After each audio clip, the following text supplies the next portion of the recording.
Yesus mengetahui bahwa saat kematiannya bagi dosa-dosa manusia sudah hampir tiba.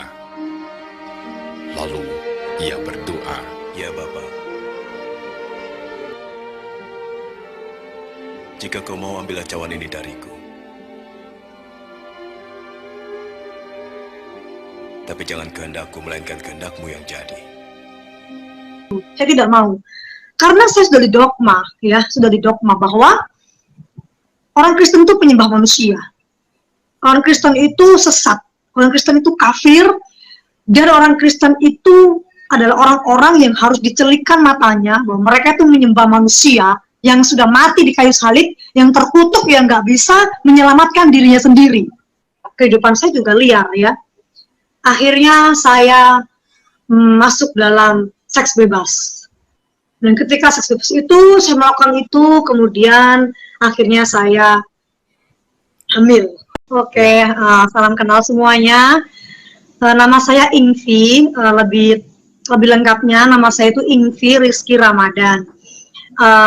Saya lahir tahun 88 dan saya asli kota Surabaya, Jawa Timur. Nah, dulu saya belum mengenal Tuhan Yesus dari kecil karena dari nama saya juga sudah tahu kan bahwa saya waktu itu lahir di bulan Ramadan yang sebentar lagi saudara-saudari kita juga merayakannya kan ya, menunaikan ibadah puasa gitu. Terus saya 8 bersaudara dan saya anak pertama. Bagaimana cikal bakal saya mengenal Tuhan Yesus Kristus itu dimulai dari kehidupan saya yang menurut saya waktu itu sangat berat ya, karena dari kecil itu mama papaku itu tidak memiliki keharmonisan, artinya mereka selalu cekcok dan tidak bisa memberikan kita itu kayak kenyamanan atau memberikan kita itu kasih sayang gitu.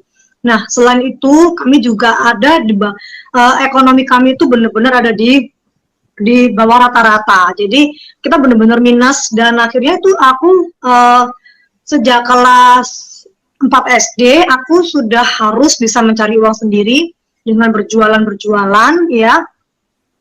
Terus singkat cerita, aku kan SD, TK, SD, SMP, aku sekolah di sekolah Islam ya.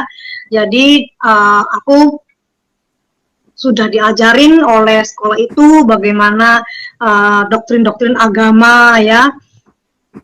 Jadi aku belajar agama juga dari sekolah itu. Selain itu juga mamaku mengajarin aku ngaji juga di tempat lain.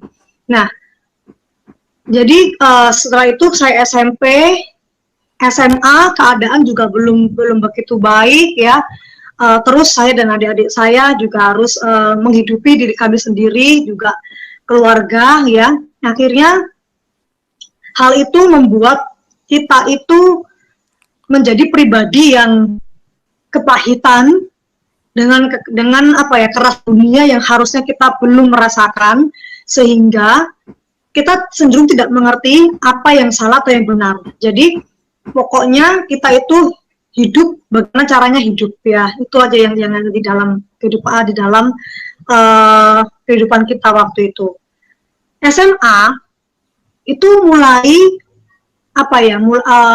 usia SMA itu kan mulai pencarian jati diri ya, dimana kita itu pengen ada di sebuah kelompok atau memiliki pengakuan begitu. Tetapi sayangnya saya juga tidak mendapatkan itu karena saya harus terus mencari uang untuk sekolah saya juga. Dan waktu itu saya itu ngamen. Di mana saya mendapatkan uang, saya ngamen ya,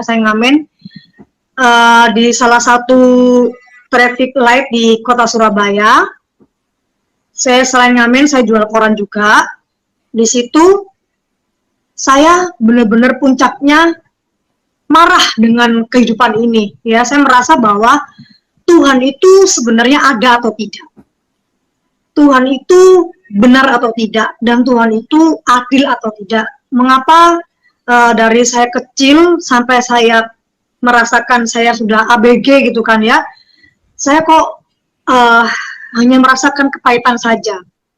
Sampai saya menerima bullying itu dari kecil ya, dari SD dibully sama teman-teman saya, dikatakan saya orang miskin, dikatakan saya orang tidak berguna, sampai SMA ya, ketika teman-teman saya tahu bahwa saya itu ngamen gitu. Tapi saya harus menahan malu karena saya pengen sekolah, saya cuma pengen sekolah, saya cuma semangat aja, saya pengen menuntut ilmu. Nah, kepahitan itu bertambah ketika orang-orang tidak simpati sama saya, tapi malah mengatakan bahwa kalau memang nggak ada uang ya nggak usah sekolah gitu. Itu malah bikin saya down. Tapi saya terus menyemangati diri saya sampai saya itu bertemu dengan suatu keadaan yang lebih pahit, yaitu ada polisi Pamong Praja atau Pol PP. Itu tugas mereka itu untuk menangkap anak-anak jalanan. Karena kan untuk tugas negara juga ya, karena mungkin supaya bersih lah, supaya kota ini bersih. Tetapi itu adalah lahan saya cari uang gitu ya. Kemudian saya tangkap dan saya dimasukkan ke dinas sosial. Di situ lebih pahit lagi. Ya, lebih pahit lagi bahwa saya cuma dikasih makan yang sangat tidak layak untuk dimakan sama kita ya. Seperti seorang kriminal yang masuk penjara. Saya cari makan, cari uang untuk sekolah, tapi saya malah dalam keadaan ditangkap. Dan itu malah memahitkan hati saya. Nah, tetapi di situ saya melihat bahwa ada orang-orang Kristen yang suka memberi gitu.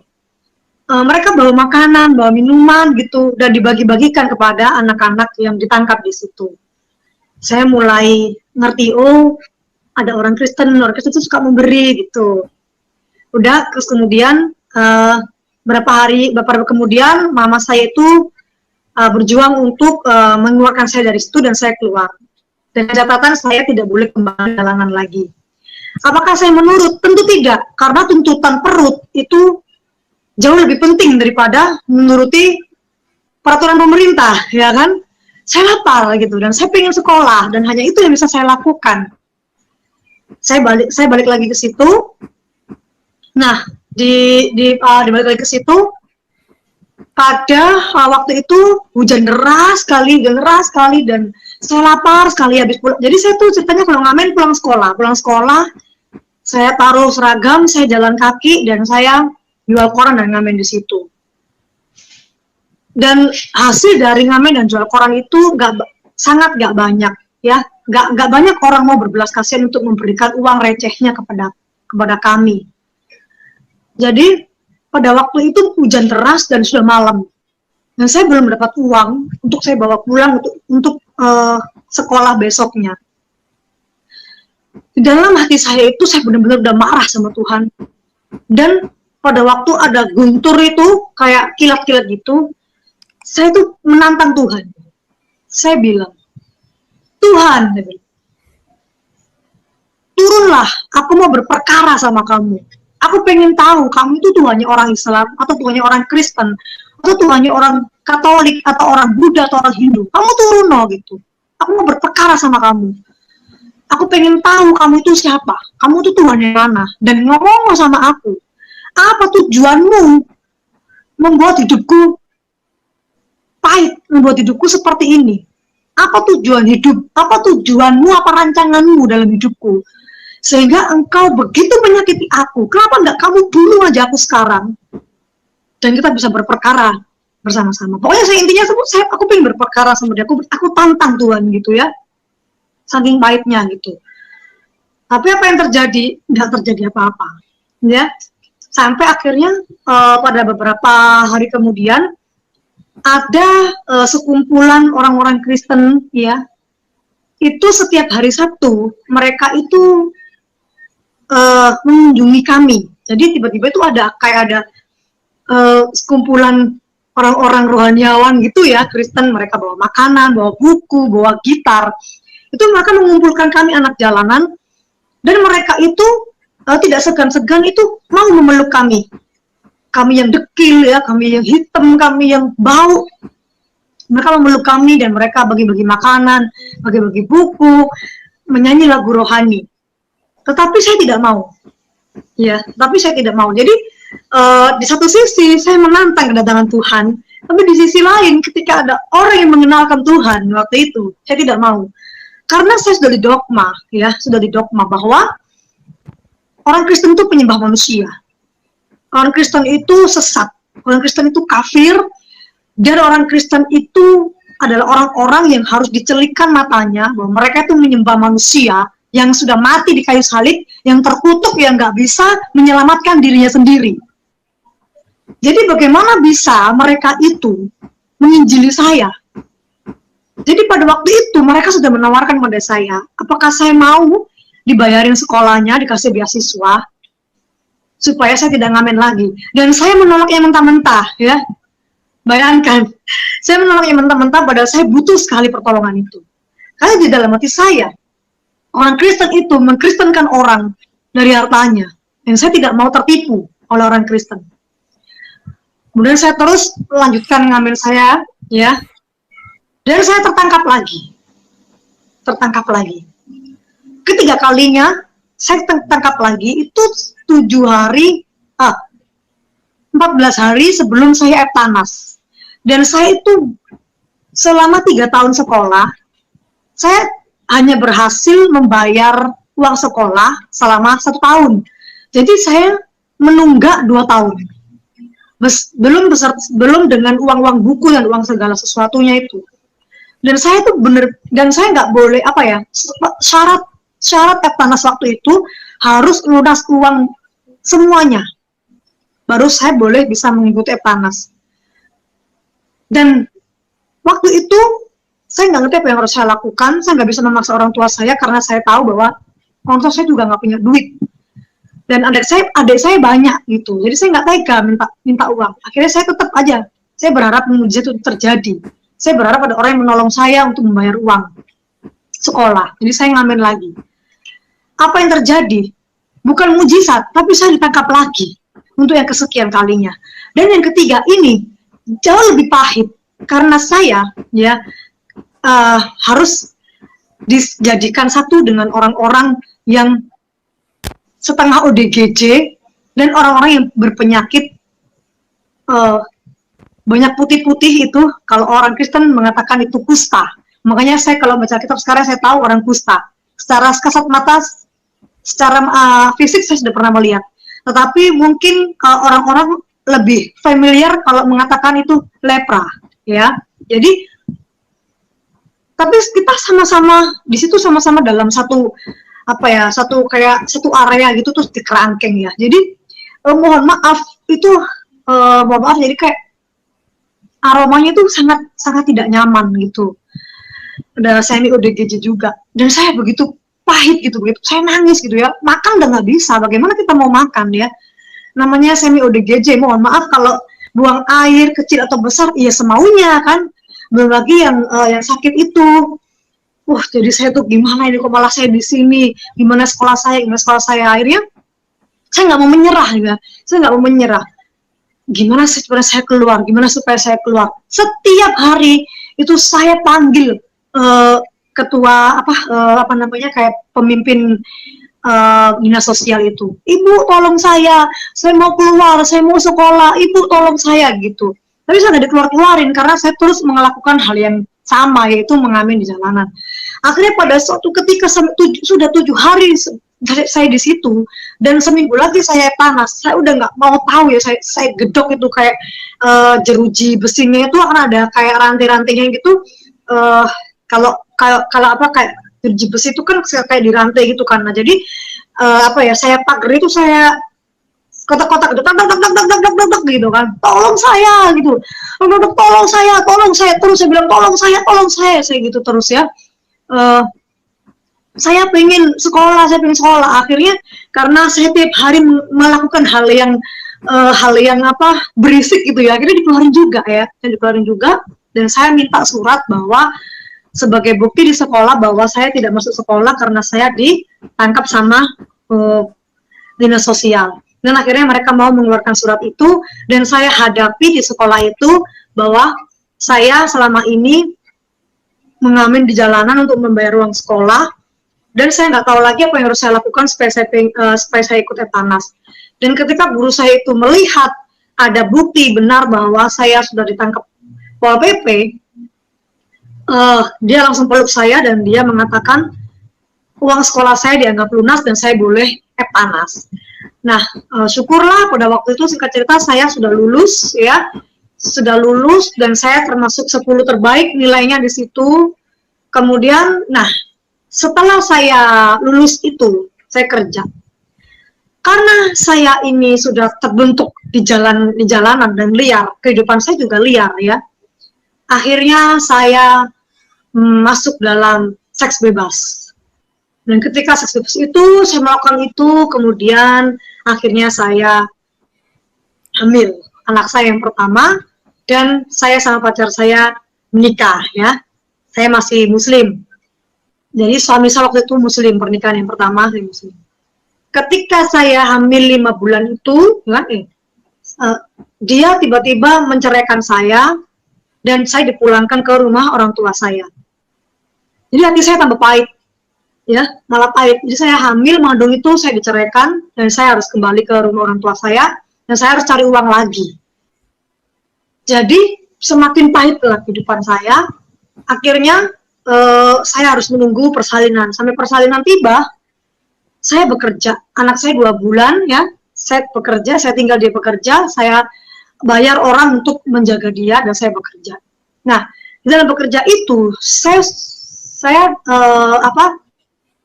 didekatin dengan seorang wanita. Wanita ini begitu baik sama saya dan perhatian sama saya, memberikan banyak bantuan sama saya. Dan saya nyaman. Akhirnya bersahabat dengan dia hingga pada suatu hari saya tidak terasa, ternyata saya terjebak di dalam cinta sejenis. Ya, akhirnya saya masuk ke dalam dosa LGBT. Nah, kemudian saya waktu itu kursus menyanyi, kursus vokal, kursus penyiar radio, dan saya akhirnya berhasil untuk bekerja sebagai announcer apa gitu ya, untuk menghidupi anak saya. Terus kemudian saya lama-lama saya itu sadar gitu loh, bahwa saya ini kok melakukan hal yang demikian gitu, kok saya merasa nggak enak gitu. Akhirnya ada seorang laki-laki itu yang memberitahukan pada saya, dia bilang gini, saya tahu bahwa yang biasa sama kamu tuh bukan sahabat kamu, melainkan kalian ada hubungan yang tidak benar gitu. Nah, kemudian singkat cerita, saya ingin lepas dari dia, tetapi ternyata lepas dari apa ya, hubungan sejenis ini tidak mudah. Dia begitu emosional dan tidak terima. Akhirnya dia mengancam saya, bukan hanya mengancam saya, dia sudah beberapa kali mencoba untuk membunuh saya. Tapi akhirnya kita terlibat di dalam kepolisian juga, terus kita akhirnya kayak gelut gitu ya, berantem gitu ya, pukul-pukulan ya, karena cewek sama cewek, jambak-jambakan, lucu pokoknya. Kalau cewek sama cowok kan gini, kalau cewek sama cewek lucu gitu ya, kayak jambak-jambakan, terus kayak jatuh-jatuhan gitu. Nah, akhirnya dia mempermalukan saya di semua orang di tempat kerja saya, karena saya kehilangan pekerjaan. Nah, akhirnya suatu hari saya itu setelah habis nyanyi, saya kan waktu itu kerja nyanyi juga, tiba-tiba saya itu kayak ngerasakan sakit, perut saya itu sakit. Tapi saya tahu bahwa ini tuh bukan asam lambung, bukan mah, karena itu bukan di ulu hati, tapi ini ada di perut sebelah kiri sampai tembus ke belakang. Nah, apa ini gitu? Saya biarin aja, saya minum obat gitu ya. Karena jadi saya itu tidak suka minum minuman keras. Jadi saya itu sering jatuh di seksual sama ya itu saja sih, mungkin free sex cewek dan cowok, ya kan. Tapi saya tidak suka minuman keras, jadi sehingga saya sakit perut ini kenapa gitu. Saya sakit perut ini kenapa gitu. Nah, karena kehidupan saya yang amburadul ya, apalagi saya suka dugem ya, pokoknya saya dugem pulang pagi gitu. Saya sering pusing, akhirnya saya tuh setiap hari itu suka konsumsi obat pusing, itu aja. Jadi kehidupan yang nggak karu-karuan ini, yang rusak, hancur, lebur ini, akhirnya perut saya tuh sakit, tapi saya nggak tahu sakit apa ya. Saya tahan aja, saya tahan sampai pada suatu hari saya tuh benar-benar nggak bisa jalan. Ya sudah muntah kuning, nggak bisa jalan. Akhirnya salah seorang teman saya itu membawa saya ke UGD, suatu rumah sakit di Surabaya, dan dokter itu mengatakan bahwa saya itu terkena ginjal. Wah, saya bingung ya, kok bisa saya kena ginjal gitu ya. Akhirnya saya dikasih obat untuk penenang rasa sakit. Tetapi dokter itu mengatakan bahwa setelah obat ini habis, kamu harus segera operasi. Karena ginjalnya ini sudah parah, karena dibiarin udah lama gitu. Pada waktu itu belum ada BPJS, seperti sekarang ini. Jadi, saya yang nggak punya duit, yang pengangguran itu, yang punya anak satu, bagaimana saya harus membayar operasi yang sekitar 10 jutaan pada waktu 14 tahun yang lalu kali ya. 13 tahun yang lalu. 10 juta itu banyak banget ya kan, orang saya pengangguran, nggak punya duit. Akhirnya saya udah putus asa. Saya berdoa ya, saya gini, bingung. Nah, saya punya teman SMA, dulu dia itu muslim juga, kemudian dia menikah dengan seseorang dan dia akhirnya Kristen. Dia bilang sama saya, dia santai ngomongnya, kamu mau sembuh nggak? Gitu. Ya mau lah, orang sakit ditanyain sembuh. Ini obat ini belum habis, kalau udah habis aku pasti sakit lagi, aku harus operasi. Kalau kamu mau sembuh, ayo ke gerejaku, aku kenalin sama pendeta, nanti biar kamu doain. Wah, nggak mungkin banget kan ya. Wah, saya disembuhin oleh manusia. Orang di dalam otak saya, dalam doktrin saya, ketika teman saya yang Kristen tuh pergi ke gereja, saya selalu nyeletuk, salamin ya sama Om Jess. Om Jess yang ini, yang berewokan ini, yang gondrong. Suruh cukur Om Jess mah. Enaknya kalau punya tuan bisa difoto. Kalau aku punya tuan di foto, aku juga mau foto di sebelahnya gitu, cheese gitu. Jadi teman saya, ya sahabat saya, bawa Alkitab, saya hina-hina, dia diem aja. Dia mau ngomong apa kan? Terus itu salamin juga tuh, kalau disalib tuh pakai baju, masa cuman selembar kain aja, kalau molot gimana? Malu kan? Terus dia salamin aja sama dia. Nah, masa Om Jess, dalam hati saya, Om Jess bisa nyembuhin saya? Ya nggak masuk akal lah. Orang manusia. Jadi kan yang di dalam pengertian saya, ajaran yang saya terima bahwa Isa itu tidak pernah mati. Dia itu diserupakan dengan Yudas dan dia naik ke surga. Jadi dia tidak pernah mati di dunia ini. Itu yang saya tahu dan diajarkan kepada saya. Jadi, bagaimana dia dianggap Tuhan? Dan di dalam ajaran saya, Isa juga akan kembali kedua kalinya untuk menghakimi orang-orang Kristen dan akan mengatakan kepada orang Kristen, mengapa engkau menyembah aku, padahal aku hanya datang sebagai nabi dan sebagai rasul untuk mengatakan bahwa dia adalah Tuhan. Tapi mengapa malah engkau menyembah saya? Saya ini nggak pernah mati. Jadi yang disalib itu adalah Yudas Iskariot. Itu yang akan yang ditawarkan oleh teman saya untuk menyembuhkan saya, kan nggak mungkin banget gitu. Tapi setelah teman saya pulang, saya nggak tahu kenapa gitu ya. Saya memiliki pacar laki-laki waktu itu Kristen juga. Jadi dia itu nginjilin saya nggak pernah mau pokoknya. Tapi pada waktu itu kok dalam hati saya, siapa tahu ya gitu, karena udah sakit kan, udah terpaksa gitu. Siapa tahu ya. Jadi saya SMS dia, waktu itu masih zaman SMS. Ya udah deh, coba aja lah gitu kan. Siapa tahu pendetamu itu orang sakti gitu, orang pinter gitu. Udah ya gitu, ada hari Minggu tuh. gereja. Gerejanya itu kecil banget ya, dan nyewa di atas gitu ya. Jemaatnya cuma 10 orang, gembalanya perempuan. Pokoknya orangnya sederhana semuanya. Orang-orang yang apa adanya. Dan mereka nyanyi-nyanyi gitu. Saya di belakang sendiri menunggu mereka nyanyi-nyanyi. Nah, kemudian setelah mereka selesai ibadah, saya disamperin sama pendetanya. Namanya siapa gitu kan? Saya bilang Ingvi. Gitu. Berdiri, kita berdua berdiri. Oke, kita doa ya gitu. Saya doakan kamu sembuh. Oh iya gitu. Udah. Terus dia peluk saya. Tapi dia nggak langsung doa, dia diem gitu, kayak merasakan sesuatu. Terus dia doa, Tuhan Yesus, ampunilah dosa anak muda ini. Di dalam hatiku sudah kayak merasa, dosa? Iya loh, dosaku banyak loh, gitu. Juga Tuhan, benahilah, betulkanlah kehidupan anak ini. Dan di dalam hatinya ini ada hal-hal yang pahit, hal-hal yang menyakitkan Tuhan. Ampuni dia Tuhan. Dan tolonglah supaya anak ini bisa mengampuni orang-orang yang bersalah kepada dia.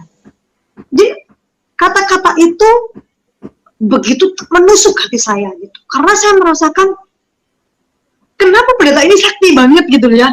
Dia bisa mengerti kehidupanku, bisa mengerti dosaku, bisa mengerti bahwa hatiku itu banyak kepahitan. Padahal kita nggak pernah kenalan gitu. Dia mengatakan bahwa setelah engkau ampuni Tuhan, aku percaya Tuhan, ada kesembuhan. Dia bilang. Jadi dia tumpang tangannya dimasuk ke mana yang sakit, yang sini. Dia bilang bahwa bukan tangan manusia yang membawa dia kemari Tuhan, melainkan tanganmu sendiri Tuhan yang membawa dia kemari. Di dalam nama Yesus, sembuh. Udah gitu. Oke nak, silakan pulang, kamu akan sembuh. Saya kecewa loh. Karena kok begitu aja gitu. Loh, begitu aja tabu. Iya. Loh, nggak pakai minum air putih apa didoain? Oh enggak. Nggak pakai disembur-sembur, nggak pakai diciprat-ciprat. Oh enggak gitu. Apa nggak pakai doa-doa mantra? Oh enggak, udah sembuh, kamu pulang, kamu akan sembuh. Saya kecewa jujur, gitu doang. Saya pergi ke sini lama-lama gitu doang. Akhirnya saya pulang. Nah, obat saya itu adalah diminum hanya ketika saya sakit. Jadi kalau saya sakit, kumat gitu, saya minum. Tapi waktu itu saya nggak sakit-sakit. Sampai besoknya saya nggak sakit-sakit. Nah, saya mulai merasa, waduh gitu. Kok saya sembuh sih gitu. Jadi saya sembuh tuh bukan merasa kayak senang, tapi waduh gitu ya. Kok saya sembuh gitu. Akhirnya saya menghibur diri saya sendiri bahwa gini, itu sugesti. Kalau orang percaya itu ya pasti akan terjadi. Jadi ketika orang mempercayai sesuatu, ya itu akan terjadi. Sugesti. Masa iya ya gitu. Saya udah merasa masa iya ya gitu. Iya gitu, sugesti itu. Terus akhirnya saya udah nggak mikirin, pokoknya saya udah sembuh kan, saya seneng banget ya, saya udah bisa beraktivitas dan nah terus pendeta itu SMS, Ingvi mau nggak datang di ibadah Pentakosta? Apa itu? Saya bilang, ini pencurahan Roh Kudus. Waduh, bilang gitu, Roh Kudus. Tuhannya orang Kristen kan 3 ya. Iya benar ya, Allah Bapa, Anak, dan Allah Roh Kudus. Berarti ini mengundang Allah yang ketiga itu. Saya bilang gitu. Aduh, mereka ini. Saya mengingat bahwa ada ayat yang mengatakan ya, yang artinya adalah, katakanlah bahwa Tuhan itu satu, Esa. Dia tidak beranak dan tidak diperanakkan.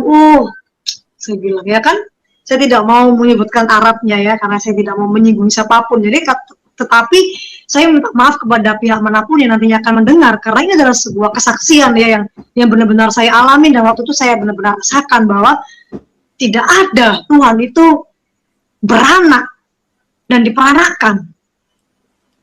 Jadi kalau Tuhan itu 3, apalagi Tuhan itu 3, kalau Tuhan itu 3, berantemlah, ya kan? berantem kekuasaan. Kalau dalam suatu negara aja presidennya 3 berantem kan, apalagi Tuhan 3. Aduh. Tapi saya sungkan. Orang Jawa itu lemahnya itu sungkan. Jadi kalau dia itu sudah kayak dibaikin, kita tuh kayak ada rasa kayak segan. Itu kelemahannya orang Jawa, sungkan. Ya udahlah ya, kita menghormati aja karena pendetanya sudah menyembuhkan saya loh. Jadi saya pengen datang aja. Ya udah, saya datang. Terus udah mereka ibadah gitu. Saya itu melihat mereka itu lucu. Orang Kristen nih ya, lahir nyanyi, sedih nyanyi, senang nyanyi, mati nyanyi gitu ya. Apa orang Kristen ini hidupnya nyanyi loh gitu. Terus ada suatu lagu, mereka kan nyanyi sambil nangis gitu loh. Saya nggak ngerti ini nyanyi sambil nangis bagaimana ini. Terus ada satu lagu itu yang tidak masuk akal dalam hidup saya. Dan lagu itu saya ingat sampai sekarang ya. Dan itu nggak masuk akal. Lagu-lagu rohani ini nggak masuk akal. Lagunya kayak gini. Penyertaanmu sempurna, rancanganmu penuh damai, aman dan sejahtera, walau di tengah badai. Nah ini apa maksudnya? Orang kena badai, itu ya, maut-maut, nggak karuan, ya. Rumah kalau kena badai dia hancur berantakan. Mana bisa orang kena badai itu aman dan damai sejahtera? Itu orang Kristen ini tipu daya ini ya gitu. Ngadi-ngadi, ada aja orang Kristen ini gitu. Tapi kok lagunya enak gitu loh maksudnya. Jadi ada di dalam hati saya itu terkesan. Tapi nggak masuk akal. Udah saya hormati, saya liatin kanan kiri. Saya bilang gini, ya Tuhan, jangan sampai saya mati di gereja ini. Aduh, saya masuk neraka langsung saya Tuhan. Saya termasuk golongan orang-orang kafir. Jangan sampai saya mati di gereja ini. Saya gitu. Saya cuma menghormati aja Tuhan. Saya cuma menghormati aja gitu. Akhirnya selesai ibadahnya. Syukurlah ini selesai. Lah kok saya dipanggil maju altar call ya. Gerejanya kan kecil, jadi nggak altarnya itu apa tempat khotbahnya itu sejajar. Karena dia itu orang-orang sederhana ya. Udah saya dipanggil maju, ngapain saya dipanggil maju nih? Saya seorang diri di situ, yang pendetanya di depan. Terus ada 2 orang yang dua wanita itu yang mendampingi saya di sebelah kanan, saya di belakang. Saya pikir saya mau diapain sih gitu. Terus didoain sama ibu gembalanya itu. Nama ibu gembalanya itu Ibu Ripka.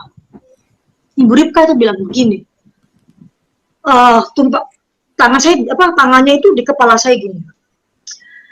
Tuhan Yesus, anak ini telah kembali dan menjadi sembuh. Dan tidak ada kebetulan di dalam dunia ini.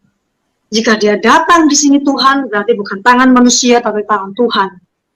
Dan bukan manusia yang memilih Tuhan sebagai Tuhannya, tetapi engkau sebagai yang memilih manusia untuk menjadi kepunyaanmu. Itu yang saya ingat. Jadi Tuhan, jika engkau memang memilih dia dan mau memakai dia, maka tampakkanlah dirimu kepadanya Tuhan saat ini. Tampakkanlah kemuliaanmu kepadanya saat ini. Di dalam nama Yesus, dibilang ya. Amin. Ketika pendeta itu selesai bilang min gitu ya, amin gitu. Itu saya benar-benar rasa ada hembusan roh ya. Hembusan roh itu masuk ke dalam hidung saya. Gitu ya. Masuk itu kerasa gitu. Saya kan kaget nih. Apa ini gitu ya. Dan saya sadar ya. Jadi orang bilang saya kerasukan. Saya potong sebentar. Saya pernah punya adik nomor 2. Dia tuh kerasukan. Adik saya yang kerasukan itu sama. Dia kerasukan roh jahat. Bedanya adalah kalau orang kerasukan, dia tidak pernah sadar dengan apa yang dia lakukan saat jiwanya sudah kembali lagi, saat rohnya dia kembali lagi. Kedua, kalau orang kerasukan setan, berarti yang dilakukan adalah hal-hal yang jahat. Ya. Kata-katanya jahat, matanya serem, ya. Badannya berat. Nah, itu kerasukan. Saya pikir saya waktu itu juga kerasukan. Wah, saya kerasukan nih. Tetapi saya benar-benar sadar dan saya bisa mengingat sampai hari ini. Saya benar-benar ada rasa itu, ada roh di dalam hidung saya itu masuk dan begitu lembut sekali ya. Apa yang dilakukan roh itu? Roh itu mengaliri aliran darah saya sampai kepada urat-uratnya. Itu rata dari hidung turun ya, dia turun sampai ke darah, ke urat itu rasanya itu hangat. Dan saya itu benar-benar merasa slow-mo. Orang-orang zaman sekarang itu bilangnya slow-mo. Seakan-akan kejadian itu benar-benar lambat. Seakan-akan saya itu benar-benar merasakan suatu hadirat yang supranatural. Dan itu benar-benar lambat sekali. Saya bisa merasakan roh itu masuk, turun ke tenggorokan, ke tangan kanan, ke tangan kiri, ke badan, ke perut, ke kaki, ke lutut, ke betis. Nah, saya sudah mulai, kok begini ya, gitu. Apa ini ya, kayak gitu. Saya kayak merasa kayak saya itu benar-benar enteng, badan saya itu enteng, dan saya itu tiba-tiba ketika sampai ke kaki, saya tersungkur. Nah, saya baru tahu fungsinya dua orang ini itu. Kalau misalkan ada orang yang rebah, kita nggak sampai terjatuh. Ternyata si rebahnya itu ke depan.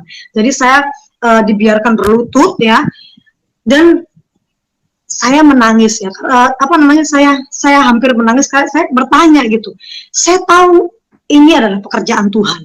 Karena saya benar-benar sadar, dan rasanya itu pengalaman yang tidak pernah saya rasakan lagi sampai saat ini. Hanya saat itu saya tahu bahwa itu adalah Tuhan, dan saya bertanya, siapakah engkau Tuhan?